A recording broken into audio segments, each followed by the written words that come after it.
श्री शिवाय नमस्तुभ्यम। दोस्तों, आप सभी लोग जानते हैं कि 19 जून 2024 को है प्रदोष का व्रत। और दोस्तों, आप सभी लोग जानते हैं कि प्रदोष का व्रत भगवान शिव जी को बहुत ही ज़्यादा प्रिय होता है और इस दिन किया गया किसी भी उपाय का जो हमें फल मिलता है वो बहुत ही जल्दी और बहुत बड़ा होकर मिलता है। इसीलिए दोस्तों, पंडित जी की अभी की कथा में बताया हुआ एक गमले में शिवलिंग बनाने वाला उपाय है जो कि आज की इस वीडियो में हम आपको बताने वाले हैं। और इस उपाय को आप लोगों को इस प्रदोष व्रत के दिन ज़रूर करना है क्योंकि ये जेठ महीने का आखिरी प्रदोष व्रत है। तो दोस्तों, आखिर इस उपाय को कैसे करना है, किसको करना है, किस समय करना है, ये सारी जानकारी जानने के लिए आपको इस वीडियो को पूरा देखना पड़ेगा। तो आइए समझते हैं इस गमले में शिवलिंग बनाने वाले उपाय को आपको कैसे करना है। तो भाई, इस गमले में शिवलिंग बनाने वाले उपाय को भी आप लोगों को बहुत ही ध्यान से सुनना है। तो देखो, पंडित जी ने ये वाला जो उपाय है अपनी कुछ ही दिनों पहले की यहाँ पर कथा में बताया हुआ है और इस वाले उपाय को आप एक तरीके से कह सकते हो कि ये नया उपाय है ना। साथ ही में दोस्तों, इस उपाय को बहुत सारे लोग कर चुके हैं और बहुत सारे लोग करने वाले हैं, पर दोस्तों किसी विशेष दिन पर ही जो है ये वाला उपाय किया जाता है। वैसे पंडित जी ने ऐसी कोई बात नहीं बोली है, आप इसे किसी भी दिन कर सकते हैं, पर जब बात विशेष दिन की हो जाए, वो भी भगवान शिव जी के प्रिय और विशेष दिन पर, तो भाई इससे अच्छी बात और क्या हो सकती है। और इससे अच्छा दिन और कोई हो भी नहीं सकता गमले में शिवलिंग बनाने वाले उपाय को करने का। तो उसी तरीके से दोस्तों, जेठ महीने का प्रदोष व्रत 19 जून 2024 के दिन पड़ रहा है, तो इस दिन आप लोगों को ये वाला उपाय ज़रूर करना है। तो देखो, हम आपको सबसे पहली चीज़ ये बता देते हैं कि इस वाले उपाय को जो करेगा वो घर में से कोई एक ही सदस्य करेगा, सभी सदस्यों को करने की बिल्कुल भी ज़रूरत नहीं है। और ये उपाय घर की सुख और शांति के लिए होगा, आपकी मनोकामना पूर्ति के लिए होगा और आपकी दुख और समस्या को दूर करने के लिए होगा। ठीक है, किसी भी एक काम के लिए आप अपना यह वाला उपाय कर सकते हो। घर में से जो बड़ी माताएं बहनें होंगी, उन माताओं बहनों में से कोई भी एक माता बहन इस वाले उपाय को कर सकती है। अगर किसी कारणवश घर में माताएं बहनें उपस्थित ना हो तो फिर घर का कोई बड़ा व्यक्ति भी इस वाले उपाय को कर सकता है। ठीक है, तो ये सारी चीज़ें हैं जो कि आप लोगों को जानना बहुत ज़्यादा ज़रूरी है। अब दोस्तों, हम जानते हैं कि आखिर इस उपाय की सामग्री क्या है ना, और इस उपाय को करना किस समय है। तो देखो, इस उपाय को आप लोगों को सुबह के समय करना है। सुबह से लेकर दोपहर के समय के बीच में आप लोग कभी भी इस उपाय को कर सकते हो, पर ये वाला उपाय शाम के समय या रात के समय नहीं होगा, इस बात का आप लोगों को ध्यान रखना है। ठीक है, इस उपाय को करने की सबसे अच्छी बात यह है कि इस उपाय को करने के लिए आप अपने घर में ही रह सकते हैं या घर से थोड़ा सा बाहर जा सकते हैं, पर शिव जी के मंदिर जाने की ज़रूरत नहीं है। सीधी सी बात यह है, घर के बाहर ज़्यादा जाने की ज़रूरत नहीं है इस उपाय को अगर आप लोग कर रहे हो। ठीक है, तो उसके बाद में दोस्तों, अब हम जानते हैं कि भाई इस उपाय की सामग्री क्या है। सबसे पहले आप लोग वो सुन लीजिए और सबसे पहले आप ये भी जान लीजिए कि भाई इस उपाय को करने के लिए आखिर आपको जाना कहाँ पर है। घर में ही करना है तो करना कहाँ पर है।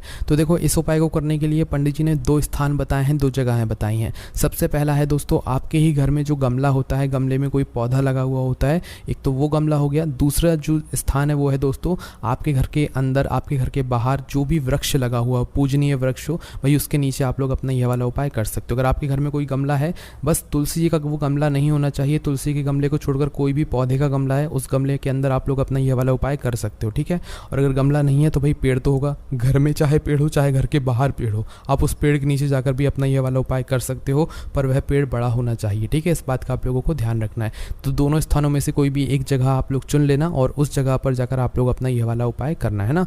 प्रदोष व्रत के दिन जब भी आपको मौका मिले, सुबह के समय से लेकर दोपहर के समय के बीच में आप उपाय करने के लिए पहुंच जाना। अब उपाय की सामग्री क्या है, सबसे पहले वो सुन लो। तो देखो, उपाय में सबसे पहले आप लोगों को यहाँ पर 2 लोटा जल भरना है। कितना? 2 लोटा जल।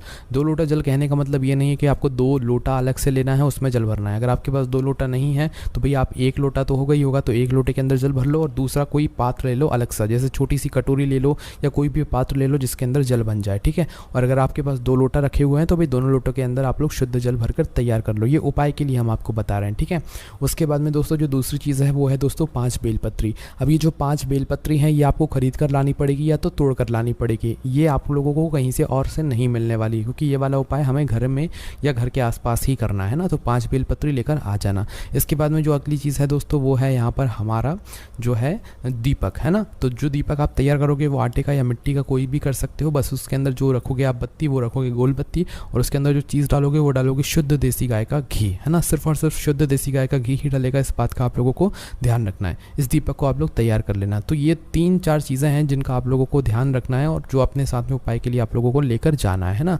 तो भाई उपाय की सामग्री तैयार करके और शुद्धता का विशेष रूप से ध्यान रख के स्नान वगैरह करके सब कामों से निवृत्त होकर आप लोगों को उपाय करने के लिए पहुंच जाना है। गमले में कर रहे हो तो भी वही विधि रहेगी, किसी पेड़ के नीचे कर रहे हो तो भी वही विधि रहेगी। अब पेड़ के नीचे आप लोग ज़रूर पूछोगे भाई कौन कौन से पेड़ के नीचे हम लोग ये वाला उपाय कर सकते हैं। देखो, आम का पेड़ हो गया, अमरूद का पेड़ हो गया, बेलपत्री का पेड़ हो गया, पीपल का पेड़ हो गया, मतलब ऐसे पेड़ जो कि आपके घर के आसपास लगे होते हैं, भाई उनके नीचे बैठकर आप लोग अपना ये वाला उपाय कर सकते हो। ठीक है, और अगर गमले में कर रहे हो, गमले में कोई दिक्कत वाली बात है ही नहीं, है ना। बस तुलसी जी का वो गमला नहीं होना चाहिए, इस बात का ध्यान रखना, है ना।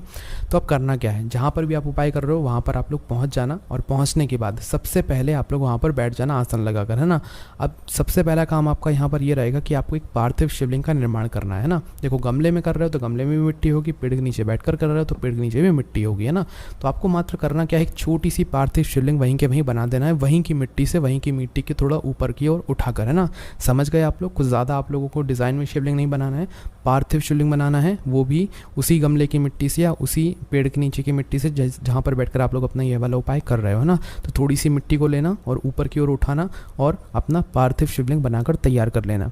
जैसे ही आप लोगों का यहाँ पर पार्थिव शिवलिंग बनकर तैयार हो जाता है, उसके बाद में आप लोगों को क्या करना है, थोड़ी बहुत पूजन अर्चना अगर आप लोग करना चाहते हैं तो कर सकते हैं, ठीक है। अब आप लोग यहाँ पर उपाय की जो है तैयारियाँ शुरू करना, जिसमें सबसे पहले आप लोग अपनी 5 जो बेलपत्र हैं उन्हें निकाल लेना, है ना। अब 5 बेलपत्र जो आप निकालोगे दोस्तों, ये आपको सीधे नहीं चढ़ानी है, यह 5 बेलपत्र आपको एक एक करके इसी पार्थिव शिवलिंग के ऊपर चढ़ानी। भले ही वह शिवलिंग कितना ही छोटा क्यों ना हो, कितना ही बड़ा क्यों ना हो, आप छोटे से छोटा ही शिवलिंग बनाओगे, कोई दिक्कत वाली बात नहीं है, चल जाएगा, है ना। तो छोटा सा पार्थिव शिवलिंग बनाकर मतलब वहीं की मिट्टी को थोड़ा सा ऊपर की ओर उठाकर शिवलिंग बन जाएगा ना, वह पार्थिव शिवलिंग उसे कहते हैं। तो भाई उस शिवलिंग के ऊपर आपको एक एक करके बेलपत्र समर्पित करनी है। पर एक बात और है यहाँ पर कि हर बेलपत्र को समर्पित करते समय आपको शिव जी की 5 बेटियों का नाम का स्मरण करना है, मतलब एक एक बेटी का नाम आपको एक एक बेलपत्र को चढ़ाते समय बोलते जाना है, ठीक है। एक बार आप शिव जी की 5 बेटियों का नाम सुन लो, उसके बाद आप लोग हर बेलपत्र को चढ़ाते समय एक एक बेटी जी का नाम आप लोग बोलते जाना है, ठीक है। तो शिव जी की जो 5 बेटियां हैं जिनका आपको नाम लेना है वो है जया, विषहरा, श्यामली बारी, दौतली और देव। ये शिव जी की 5 बेटियां हैं ना। इन 5 बेटियों का नाम आपको एक एक करके लेना है। जैसे कि एक बेलपत्र आपने चढ़ाई, ठीक है, डंडी का मुख अपनी तरफ करना, बेलपत्र की जो डंडी का मुख है वो अपनी तरफ करके अपनी इस पार्थिव शिवलिंग के ऊपर चढ़ा देना, ठीक है।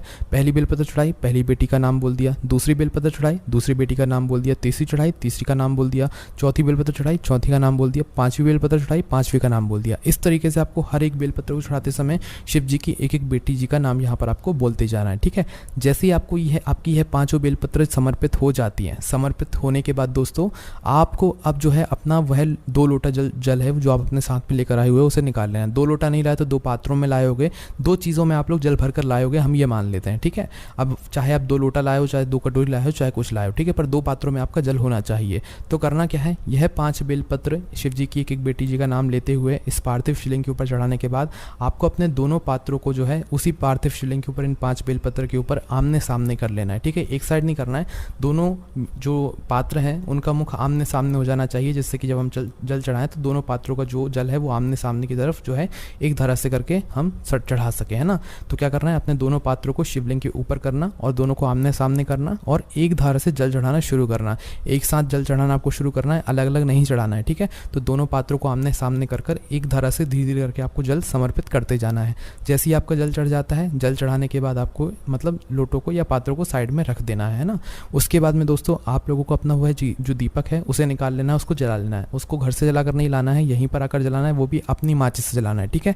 तो उस दीपक को आप लोग यहाँ पर जला लेना। अब देखो दोस्तों, इस दीपक को आप जब भी जला सकते हो जब आप अपना उपाय शुरू कर रहे हो, और जब भी जला सकते हो जब आप मतलब 2 लोटा जो जल है, 2 पात्रों को जो जल है वो शिवलिंग पर चढ़ा चुके हो, उस सबके बाद भी आप लोग इस दीपक को जला सकते हो। आपकी मर्जी है, जब चलाना चाहो जब जला सकते हो, पर 2 लोटा जल चढ़ाने के बाद तो आपको जलाना ही जलाना है ना। तो भाई दोनों अपने उस दीपक को जलाने के बाद क्या करना है, एक जो दीपक आप अपने साथ में लेकर आए, चाहे आटे का हो चाहे मिट्टी का हो, उस दीपक को जलाने के बाद आपको उससे शिवलिंग की चाहो तो आप आरती कर सकते हो, पार्थिव शिवलिंग की आरती कर सकते हो, या तो ऐसे ही रख सकते हो, है ना। जैसे ही वह दीपक आप लोग रख देते हो तो भाई भगवान के सामने 2 मिनट हाथ बैठकर हाथ जोड़कर प्रार्थना करना, श्री शिवाय नमस्तुभ्यम का जाप करना और भगवान से प्रार्थना या विनती करना, ठीक है। आपकी जो मनोकामना हो, जो दुख और परेशानी हो, जिसके लिए आप लोग अपना यह वाला उपाय कर रहे हो, एक बार भगवान से वह विनती ज़रूर कर लेना। आपकी भगवान ज़रूर सुनेंगे और आपकी जो भी मनोकामना होगी या जो भी दुख और परेशानी होगी उसे वो मतलब पूरा ज़रूर कर देंगे, ठीक है। मनोकामना पूरी कर देंगे और दुख और समस्या को दूर ज़रूर कर देंगे, ठीक है। पर इसी के साथ में दोस्तों अभी आपका यहाँ पर उपाय पूरा नहीं हुआ है ना। तो देखो, जो दीपक आपका जल रहा है, जब तक वह दीपक ठंडा ना हो जाए आपको वहीं पर बैठना है, मतलब वह दीपक अपने आप ना बुझ जाए जब तक आपको वहीं पर बैठना है। और जैसे ही दीपक बुझ जाता है तो भाई आप लोगों को जो आपने पार्थिव शिवलिंग के ऊपर अपनी 5 बेलपत्र को चढ़ाया हुआ था, ये भगवान का आशीर्वाद स्वरूप समझकर इन 5 बेलपत्र को आपको उस पार्थिव शिवलिंग के ऊपर से उठा लेना है, ठीक है। और उठाकर अपनी झोली में रख लेना है या अपने पास में रख लेना है। उसके बाद में वो जो पार्थिव शिवलिंग है उसका आपको वहीं के वहीं विसर्जन कर देना है, थोड़ा सा जल अलग से रख लेना और उसको वहीं के वहीं विसर्जन कर देना है, ठीक है। तो यहाँ का काम आपका पूरा हो जाता है, ठीक है। और वहीं के वहीं दीपक का भी आप लोग विसर्जन कर देना या उसको अपने साथ में लेकर आ जाना है ना। तो अब करना क्या है दोस्तों, ये जो 5 बेलपत्र आपने उठाई हैं भगवान शिव जी का आशीर्वाद समझकर, ये आपको अपने घर पर लेकर आ जाना है। घर पर लाने के बाद क्या करना है, इन 5 बेलपत्रों को किसी भी एक छोटी सी कटोरी में या किसी भी पात्र में आप लोग रख देना और अपने ही घर के मंदिर में जहाँ पर भी आपका शुद्ध स्थान हो, अच्छी जगह हो, वहाँ पर जाकर इसको रख देना। अब आपके घर में भगवान शिव जी का यहाँ पर आशीर्वाद रहेगा, है ना। और दोस्तों इन 5 बेलपत्र को आपको अपने घर में कब तक रखना है, या तो 15 दिन रख सकते हो या 2.5 महीने तक कभी भी मतलब रख सकते हो। 2.5 महीना भी रख सकते हो, 2.5 महीने से पहले कभी भी अपने घर से बाहर इन्हें कर सकते हो, ठीक है। और 15 दिन भी कर सकते हो। ऐसा हम क्यों बोल रहे हैं, क्योंकि पंडित जी ने बोला है कि इस उपाय को करने के बाद आपको 15 दिन के अंदर इस उपाय करने का फल मिलना शुरू हो जाएगा, और अगर नहीं भी हुआ तो ज़्यादा से ज़्यादा 2.5 महीना लगेगा, आपको उपाय का फल मिलना शुरू हो जाएगा, ठीक है। तो भाई आप इन 5 बेलपत्र को जो है जैसे ही 15 दिन या 2.5 महीना होता है तो भाई उसके बाद आप इन 5 बेलपत्र का विसर्जन कर सकते हैं। आपको ऐसा लगे कि भाई अब ये बेलपत्र ज़्यादा सूख रही हैं, बहुत ज़्यादा सूख चुकी हैं, तो फिर जाकर आप इन बेलपत्रों को क्या कर सकते हैं, किसी भी बहते हुए जल में प्रवाहित कर सकते हैं, इनका विसर्जन कर सकते हैं। और विसर्जन करते समय भी भगवान से एक बार प्रार्थना ज़रूर कर लेना, उनसे निवेदन ज़रूर कर लेना। बस दोस्तों यहाँ पर आपका ये वाला उपाय पूरा हो जाता है। ये उपाय दोस्तों आप लोग एक बहुत ही बड़े विशेष दिन पर कर रहे हैं, भगवान शिव जी के सबसे प्रिय दिन पर कर रहे हैं, मतलब प्रदोष व्रत के दिन कर रहे हैं, तो आपको इस उपाय का फल निश्चित सी बात है बहुत ही जल्दी और बहुत बड़ा होकर मिलेगा। तो दोस्तों इसी तरीके से आप लोगों को ये गमले में शिवलिंग बनाने वाला उपाय पूरा कर लेना है। उपाय को पूरा करने के बाद आप लोगों को 15 दिन के अंदर फल मिलना शुरू हो जाएगा, या ज़्यादा से ज़्यादा 2.5 महीने के अंदर आप लोगों को फल मिलना शुरू हो जाएगा। बाकी दोस्तों आपको कोई भी समस्या आती है अगर इस उपाय को करने में, तो आप हमसे कमेंट करके पूछ सकते हैं। ओम नमः शिवाय, जय भोले बाबा श्री शिवाय, नमस्तुभ्यम।